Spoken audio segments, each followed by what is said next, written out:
Who's here to see Samantha Lee? That's good. That's good. She's going to be on in about 6 hours. So. JK, give it up for Samantha Lee, everybody. Let her hear it.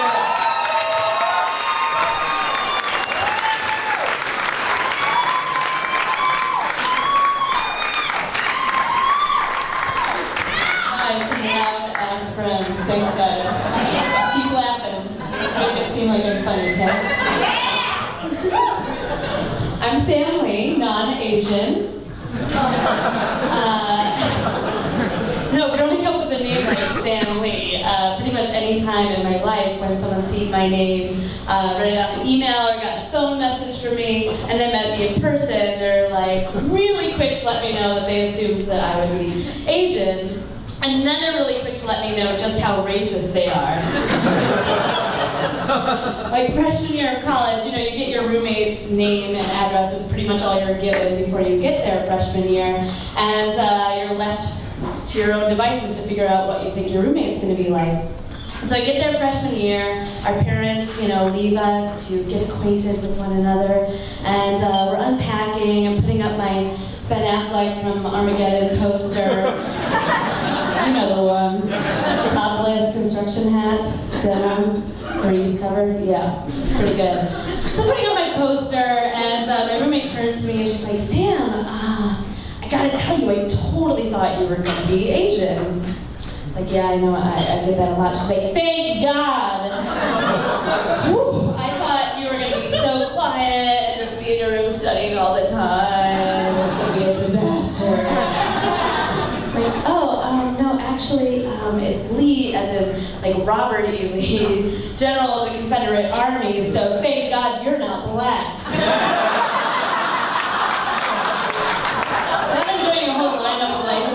White people this evening, it's great. I'm not offending anyone here in the audience. No, I wish desperately that I was Asian. I have to admit that I'm completely jealous of all Asian women, especially dating in New York City. I'm sure real Asian women would tell me that it's not actually fun to have a bunch of hipster dudes that have Asian fetishes on top of you all the time. But I think I like it for just one night. Because as a WASP, I pretty much have nothing to offer. No, we live in this town and everyone's like this amazingly beautiful ladies. They're all combinations of crazy races and ethnicities. Like, I'm from Djibouti in Mexico. And you're like, what? I didn't know, where are you people? How does this happen? And then I'm like, oh, I am German and Italian and British. That's so boring. Like, you go into 31 flavors, no one is buying vanilla, if you know what I'm saying.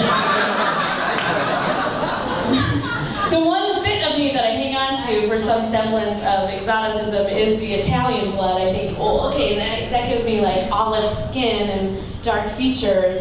But really what I got from my Italian grandmother is this giant schnoz and a whole lot of body hair. Not exactly awesome, not really going for. Ironically enough, the people that take care of the body hair, Asian ladies. That's who takes care of all of this. And you go in there and they're like, oh my God, so much hair. I go and I just want my eyebrows done. They're like, are you sure you don't want your upper lip, your chin, and why don't you just dump your whole body in wax and take care of business? Okay? But what is that? Yeah, needless to say, I'm single.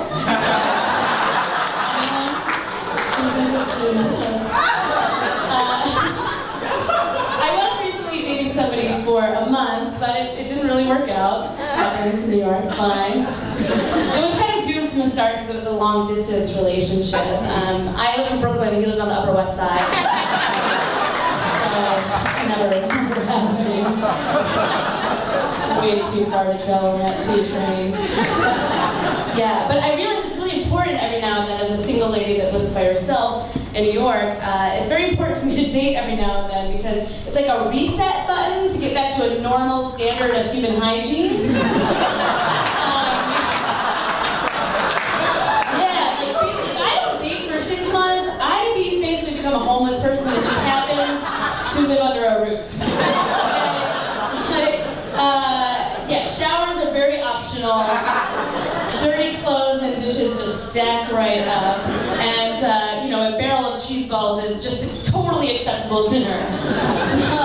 I dated a guy for a month, and yeah, I showered every day. I went to those Asian ladies, they took care of my body hair. I got some nice meals paid for, actual full meals. I bought a vacuum for the first time in my life. I lived by myself for 2 years, I never had a vacuum. And then, like, I hiked a stack of magazines for my coffee table were finally taken care of. Because real talk, people, I am a future hoarder of America. Yeah, I am one tragic car accident away from having a TLC special. You guys watch it. You watch it. You watch hoarders, it's always the same thing. These people, they're like normal, sort of, they just have a little OCD tendencies, like maybe some clutter around the house, but blammo, their friend gets hit by a car. Next thing you know, they're sweeping their dead friend's clothes, and a floor-to-ceiling pile of newspapers and cats. And that's gonna be me. My friends and family had better buckle up, because if I am having trouble finding a man now, what am I gonna do as a hoarder? I think as a hoarder, you're pretty much, I will have to find other people that star in TLC specials that just happen to match my weird freak tendencies. Like, it'll be like, oh my god, your collection obsession is things from closet accessories from the Container Store. That's perfect. I hoard clothing and shoes. Match made in heaven. Your strange addiction is making piñatas? Well, I hoard magazines and random scraps of paper that I find around, so thank God we found each other! Yay! Maybe I would be better off as a hoarder, going home tonight and not throwing anything out. There are many reasons why I'm single, and I blame most of them on other people. My parents, and especially my father. My dad and I actually have a lot in common. We are both very loud, people that tend to say inappropriate things. We like hobbies and are very creative. We like to take up different hobbies. My hobbies are more normal things like trying to do stand-up comedy and doing street hockey and things like that. My dad's hobbies are things like weaving with cat hair. That's right. My dad, when I was growing up, we had 2 long-haired cats, and he would collect their hair in vegetable bags and spin it into yarn and spindle weave it himself out of plaster. And then weave with it. We had some lovely wall hangings around the house. Very tasteful decor. What is that unique? Don't worry about it. My dad's had many creative pursuits over the years, and I envy him for that, but I'll leave you guys with one story about something very nice that he made last Christmas. He's come to, decide to make his own gifts. It's very thrifty of him. He was out shopping with my stepmom last year, apparently, and she has a big crush on Don Draper from Mad Men. And she was out in a store with him at the Borders or whatever before it went out of business. And she sees a calendar, a Don Draper calendar, and she decided to purchase it for her daughter.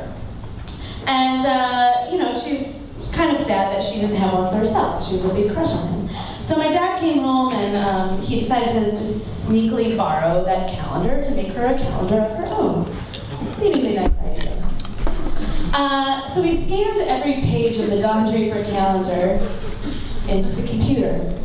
And then he went on Photoshop. He's mastered some Photoshop skills over the years. And he proceeded to Photoshop my stepmother into every page of that 12-month calendar, just right in there with Don Draper, giving him blowjobs. Yeah. He photoshopped my stepmom into every page of the 12-month calendar with Don Draper blowjobs. It is the, I think, one-of-a-kind Don Draper blowjob calendar. And he proceeded to give it to her Christmas Day in front of her entire family. after the show. Calendars are $10 back at the bar, and all proceeds go to my therapist. Thank you guys.